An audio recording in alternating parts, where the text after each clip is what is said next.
I hereby declare quorum of the House and Senate present, the fourth joint session, the first regular session, the 57th Oklahoma Legislature duly assembled. Will members and guests please rise as you are able for the posting of the colors, Pledge of Allegiance by cadets of the Thunderbird Challenge program, and remain standing for the invocation to be given by the Oklahoma Air National Guard Chaplain, Major Danny Baker. Post the colors.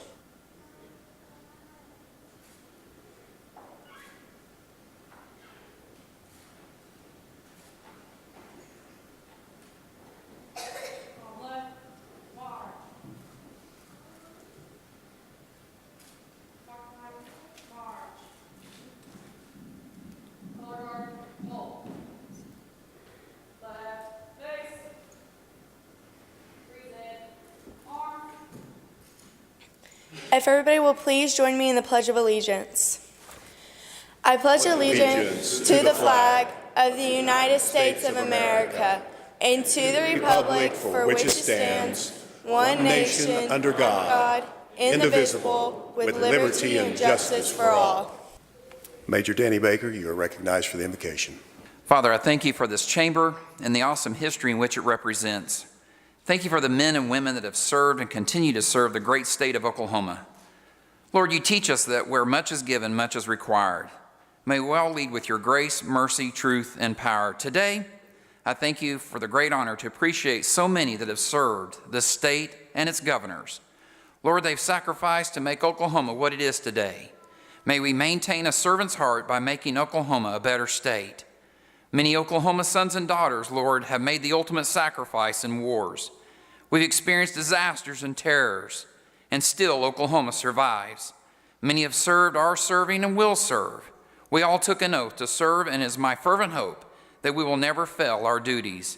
We thank you for General Newman and the great foundation he has laid for so many that have built upon his great military legacy. Bless him today as we honor his great service and so many others of the Oklahoma Guard. Father, may today bring glory to you, and may this great state become a beacon of hope and a shining light of direction for the nation. We pray for Governor Stitt and his administration. I pray for his vision for the state. May we stand together, united regardless of our political parties. For it's in the name of your only begotten Son I pray. Amen. Amen. I now call Brigadier General Louis Wilhelm, Oklahoma National Guard, to the podium. Brigadier General Wilhelm, you are recognized. Thank you, Speaker McCall. Ladies and gentlemen, thank you so much for your attendance this morning at our 29th annual joint session recognizing the history of the 45th Infantry Division and the ongoing efforts of the Oklahoma National Guard. It's my privilege today to introduce the Adjutant General of Oklahoma, Major General Michael Thompson. The Adjutant General commands over 9,000 Oklahoma citizen soldiers and airmen who make up our Oklahoma National Guard. In this capacity, General Thompson is also the senior military advisor to our Commander-in-Chief, the Governor of the great state of Oklahoma, Governor Kevin Stitt. Ladies and gentlemen, please welcome the Adjutant General of Oklahoma, Major General Michael Thompson.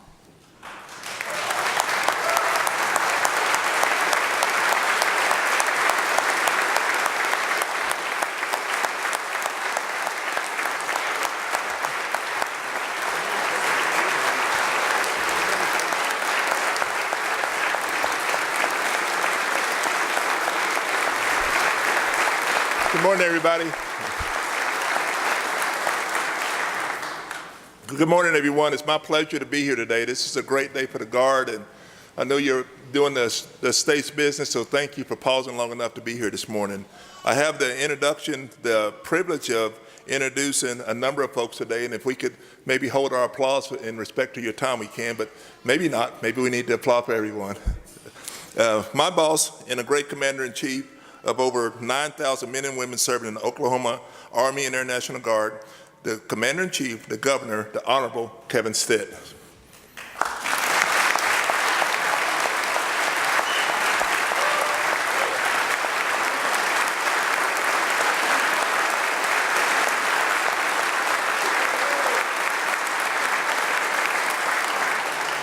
We'd also like to thank the Honorable Greg Treat, the Senate Pro Tem.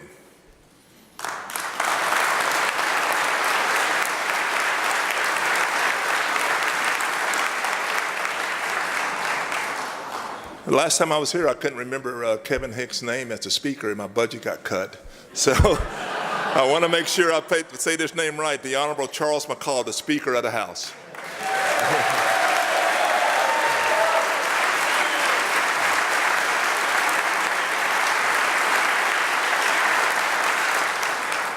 We'd like to thank the Honorable Senator Frank Simpson, the Chairman of the Veterans and Military Affairs Committee.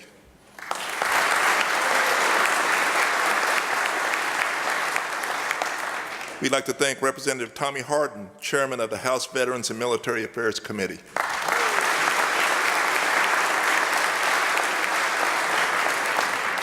I'd like to thank Senator J.J. Dossett, representing Senate District 34 and serving as a Master Sergeant in the 138th Fighter Wing, Oklahoma Air National Guard.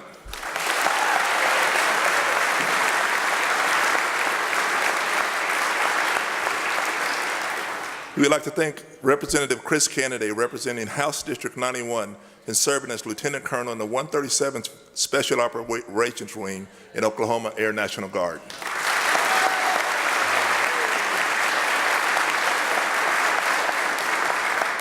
I'd like to thank all members of the Joint House and Senate Veterans Caucus with veterans from all branches of service currently serving in our legislature.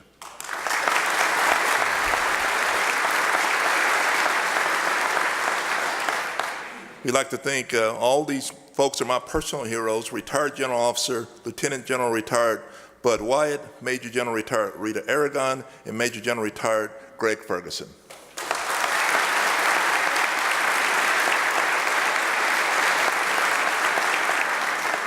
We'd also like to thank our current Army and Air National Guard soldiers and airmen seated in the gallery above you.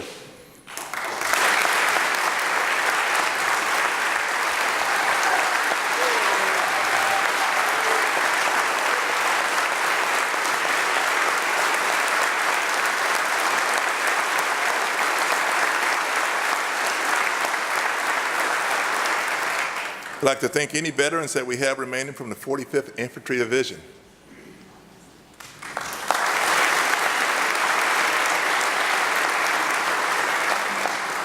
And lastly, we would like to thank the cadets of the Thunderbird Youth Program for the outstanding job they did with the color presentation.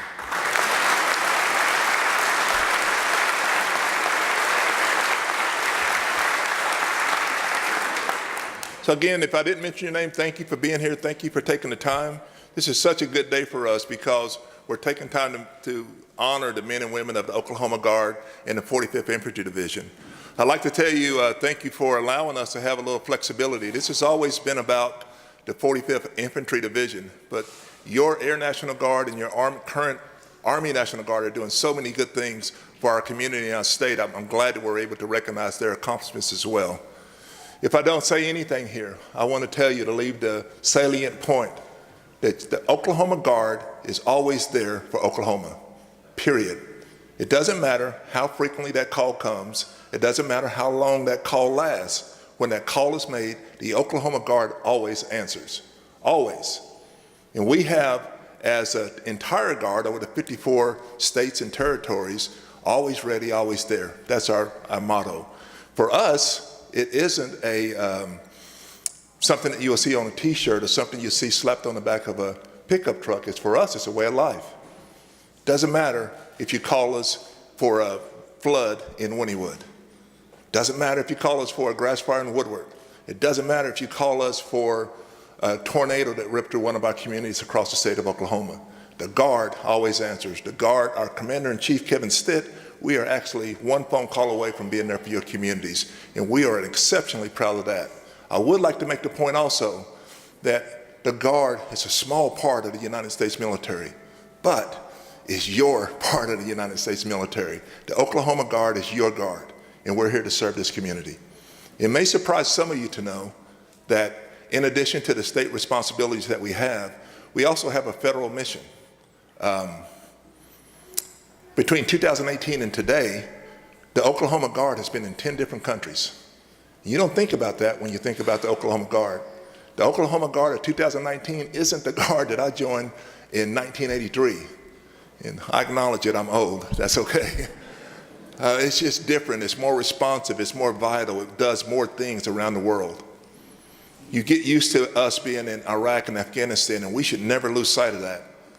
Because as you know, we've lost 19 young men and women in Iraq and in Afghanistan that gave the ultimate price to serve this country and to serve this nation. Immaterial.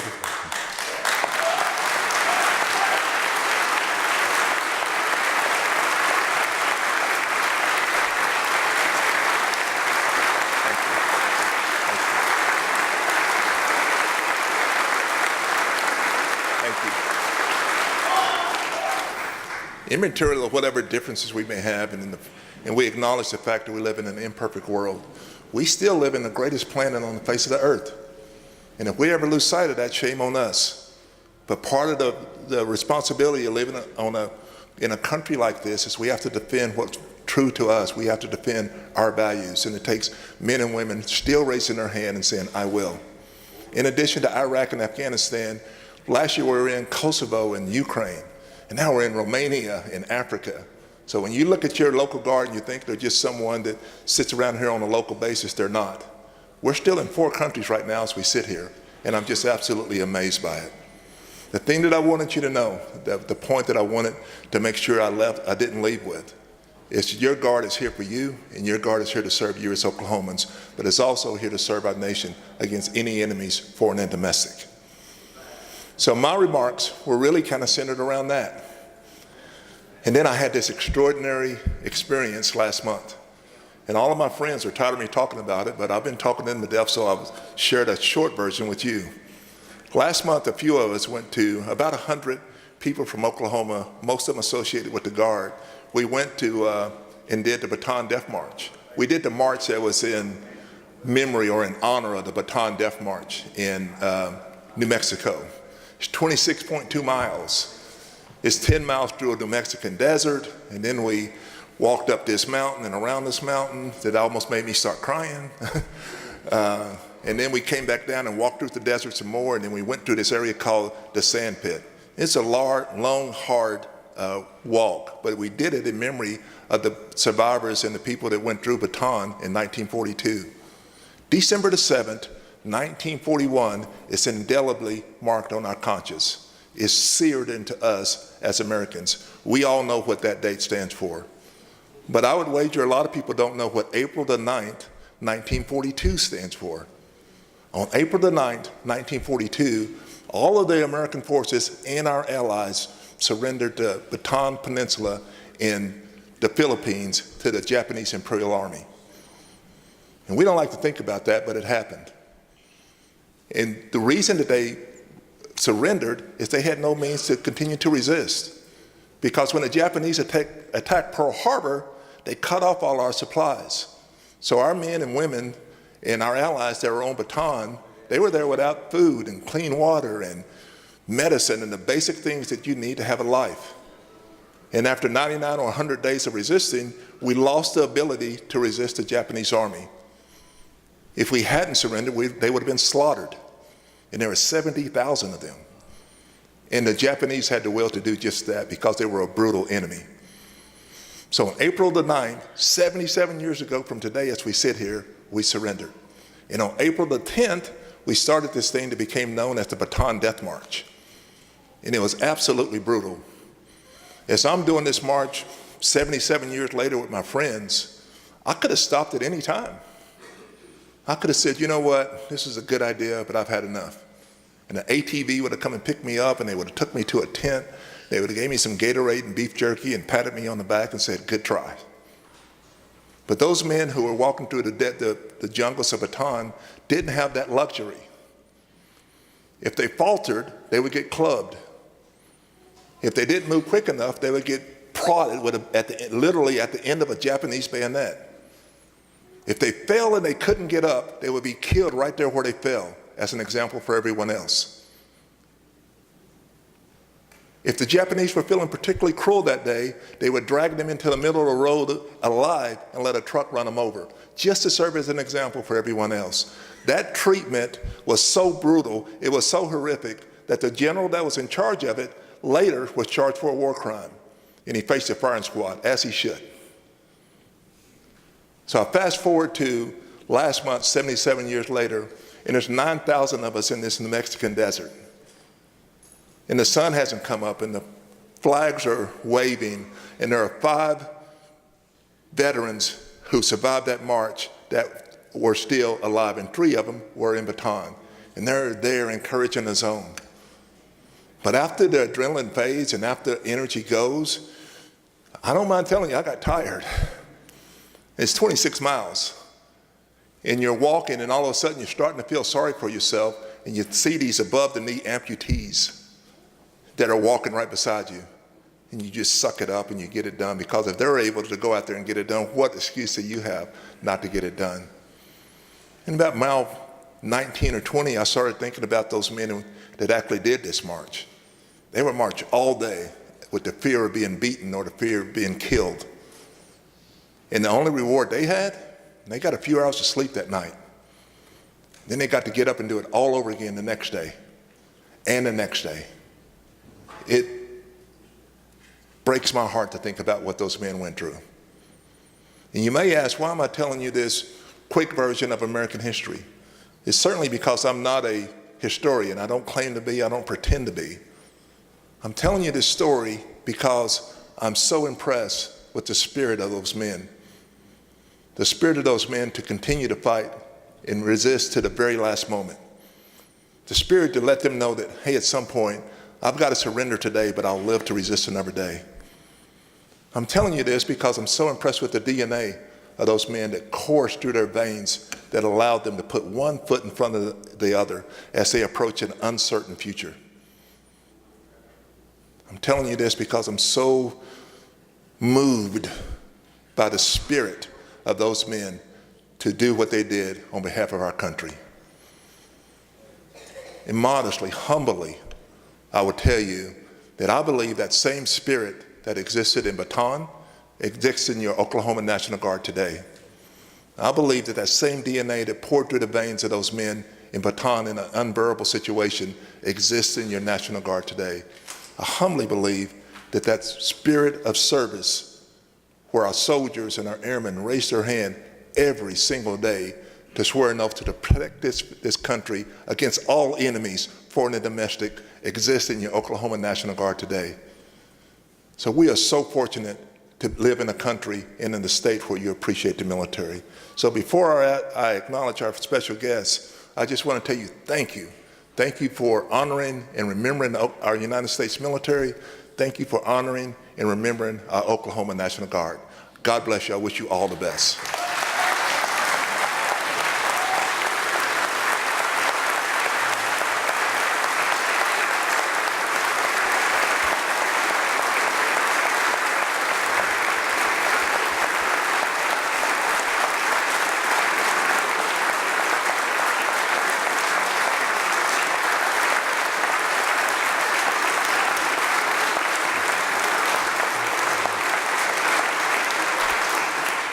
Okay, real quick, because I know I'm getting on the boss's time here and I'm trying to get out of the way.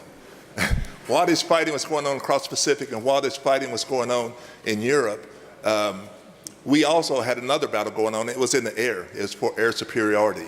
And today in Iraq or Afghanistan or Syria or wherever the United States and our allies may be, if we hear a plane overhead, we don't think anything about it because we know that's our plane because we own the air and we have since the mid-60s. But that wasn't true in 1945. That wasn't true in World War II. In World War II, you had young men like Stanley Newman, who was 21 years old. He's a World War II veteran that gave up everything to go and fight the Nazis. It's a sense of poetic justice for me to think that young, skinny, Jewish Stanley Newman was crawling into a P-51 Mustang and going and engaging our enemies on a daily basis in World War II. And on May the 7th, 1945, because of the work that the 45th Infantry Division had done on the ground and what our friends in the air had done, the Germans unconditionally surrendered, no conditions. And we all agreed, the people that were in that room agreed that on May the 8th, that's the last day of hostilities. But young Stanley Newman didn't really trust our German friends because of their past reputation. So on May the 8th, 1945, almost 75 years ago, Young Lieutenant Newman, 21 years old, went up with his wingman just to make sure the Nazis were doing what they were supposed to be doing. And guess what he found when he left Germany? He flew over Czechoslovakia, Nazi airplanes, looking for targets and engaging people with tracers. Young Stanley Newman engaged them like he had done countless times other. And Stanley Newman, the guy that lives a quiet life in northwest Oklahoma City, had the reputation and is credited with shooting down the last Nazi airplane in World War II. And he's here with us today, and that's the person that we're going to recognize.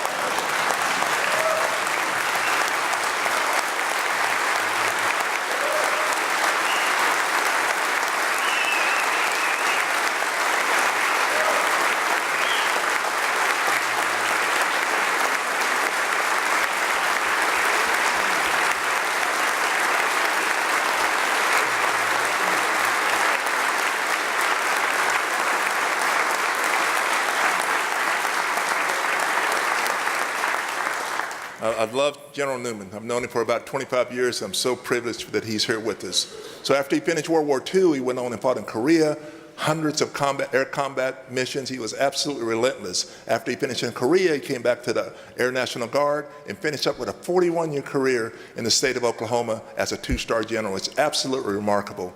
And General Newman thought today that he was coming to present a medal to Governor Stitt.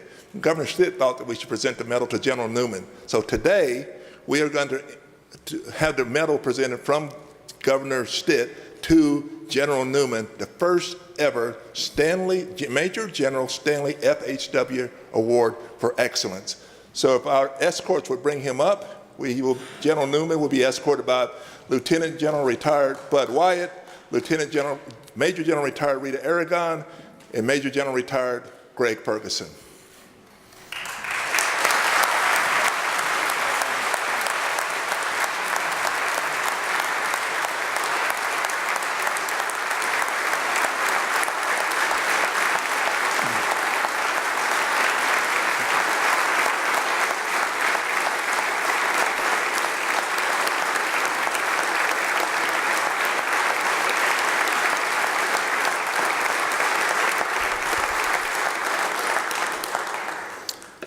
Attention to orders. The State of Oklahoma. This is to certify that the Oklahoma Air National Guard, authorized by Title 44, Oklahoma State Statute, is presenting the first ever Stanley F. H. Newman Award for Excellence to Major General Retired Stanley F. H. Newman. In recognition of an extraordinary 41-year military career with the United States Army Air Corps, United States Air Force, and the Oklahoma Air National Guard. Whether in combat or peacetime service, General Newman exemplifies the Air Force core values of integrity first, service before self, and excellence in all we do. Credited with shooting down the last German aircraft in World War II and flying over 100 air combat missions in the Korean War, General Newman's name is synonymous with excellence and distinguished service. We proudly honor this service with the inaugural Major General Stanley F. H. Newman Award for Excellence.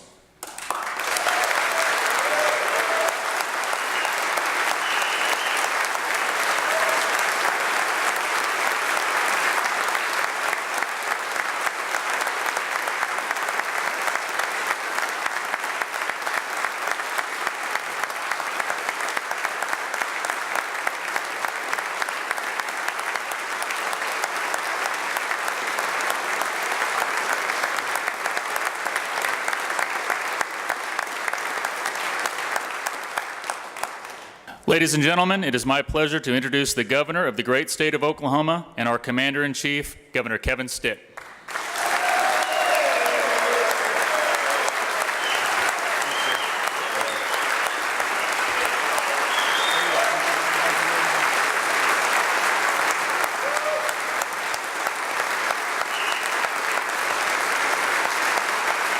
Thank you. Thank you so much. Wow, General Newman, what an honor to meet you today. Thank you for your service. It's fantastic. You're a fantastic Oklahoman. So proud of you.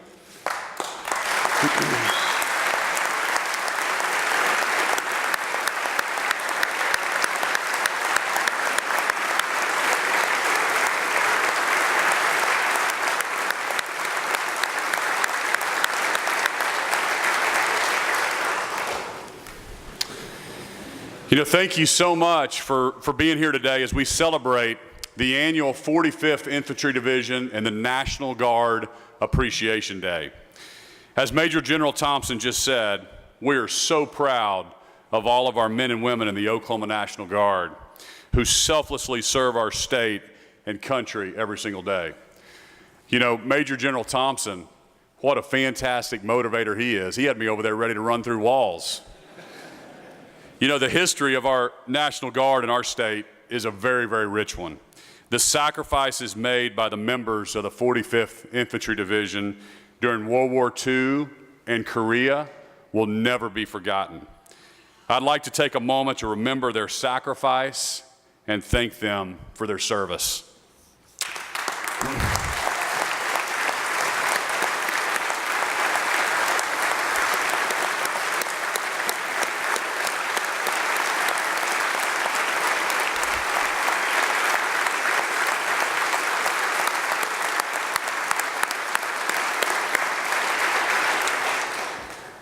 The men and women who currently serve in the Oklahoma National Guard also continue to show what it means to be a true servant leader, being prepared to respond to any emergency. No matter the situation is not an easy task. It takes sacrifice, dedication, and an impressive amount of heart. Today, we thank you for your service to our state and country. You truly are heroes to each and every one of us.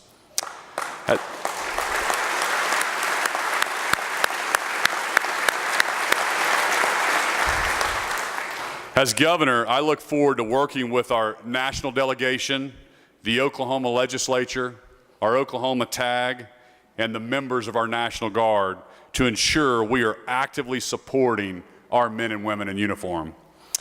Specifically, I'm proud to celebrate the brave actions of 4 Oklahoma Guardsmen: Master Sergeant Brian Whittle, Master Sergeant Scott Krim, and Sergeants Amber and Caleb J. Heinzig.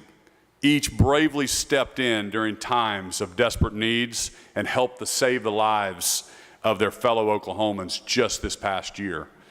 I am now honored to take time to recognize these special Oklahoma National Guardsmen.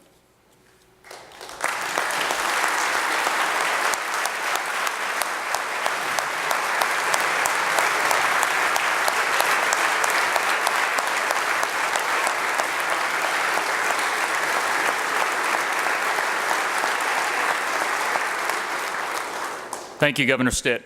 Master Sergeant Brian Whittle.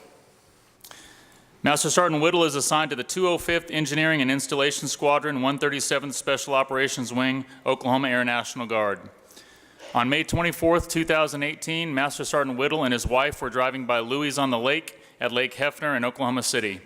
Moments before, an armed individual walked to the front door of the restaurant and began firing a handgun into the unsuspecting crowd. The attacker's bullets struck and injured 3 people, 2 of whom were children. As customers fled the restaurant, the attacker followed them outdoors. Noticing a commotion and fearing someone may be drowning or hurt, Master Sergeant Whittle pulled into the parking lot, preparing to offer first aid as necessary.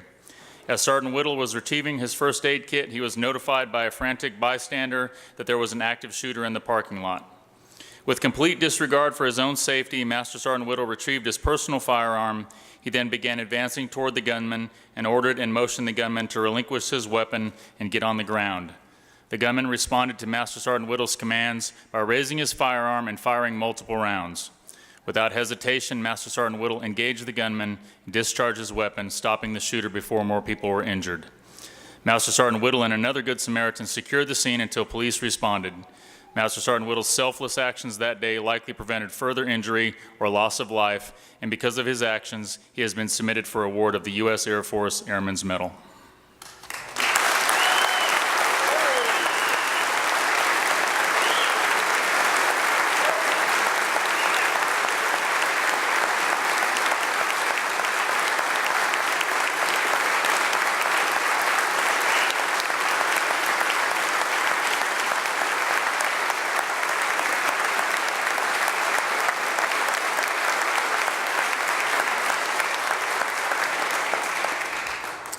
Master Sergeant Whittle was joined in the gallery today by his wife, Mrs. Shannon Whittle.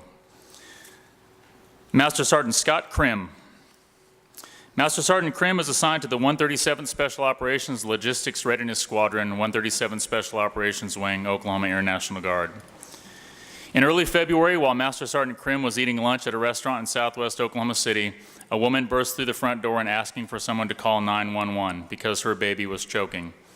Hearing the woman's distraught voice, Master Sergeant Krim took the baby, who was in the arms of the store manager, and immediately began to administer the Heimlich maneuver.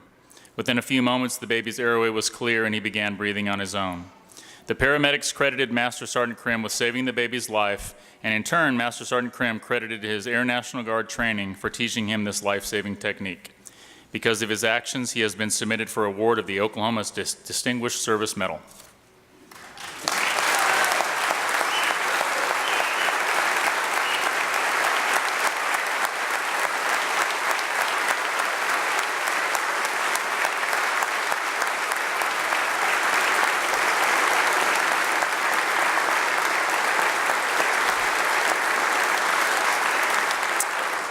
And I should note that Sergeant Krim was joined in the gallery today by his wife, Mrs. April Krim. Sergeant Amber M. Heinzig and Sergeant Caleb J. Heinzig. Amber is assigned to the Oklahoma Joint Force Headquarters, Oklahoma Army National Guard, and Caleb is assigned to the 1st Battalion, 279th Infantry, 45th Infantry Brigade Combat Team, Oklahoma Army National Guard. On the morning of October 5, 2018, while heading westbound on Interstate 40, 5 federal agents with the Department of Energy were involved in a tragic motor vehicle accident near Okemah.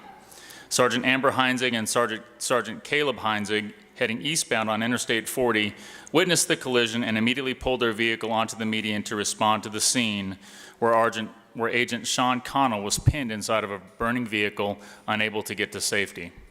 Sergeants Amber and Caleb Heinzig immediately began to render aid to Agent Connell, ensuring they would get him to safety.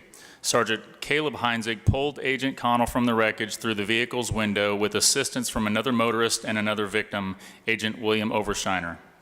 With all 5 agents out of the vehicle, Sergeants Amber and Caleb Heinzig continued to provide aid and support to the injured while awaiting a trauma team and the Oklahoma Highway Patrol. Before that assistance could arrive, live ammunition began to explode due to the flames engulfing the vehicle. Sergeants Amber and Caleb Heinzig assisted in moving the agents away from the scene to ensure no further harm. When additional support arrived, Sergeants Amber and Caleb Heinzig briefed them on the current status of the situation and provided a detailed account of their actions. While the collision did result in 1 fatality, the actions of Sergeant Amber Heinzig and Sergeant Caleb Heinzig were instrumental in saving the lives of the 4 other agents involved in the accident, including Agent Sean Connell, who is here today and joined in the gallery with his wife and 2 sons. Because of their actions, the Heinzigs have been approved for award of the Oklahoma Star of Valor.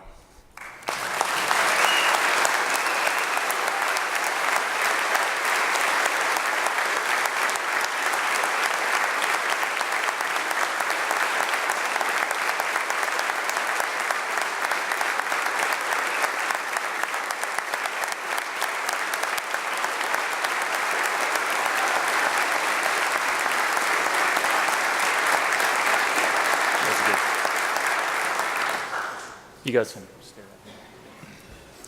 Thank you, ladies and gentlemen. Please be seated. It is now my honor at this time to hand off a proclamation. Governor Stitt will present a proclamation to Major General Thompson proclaiming April 9th, 2019 as Oklahoma National Guard and 45th Infantry Division Appreciation Day in the state of Oklahoma.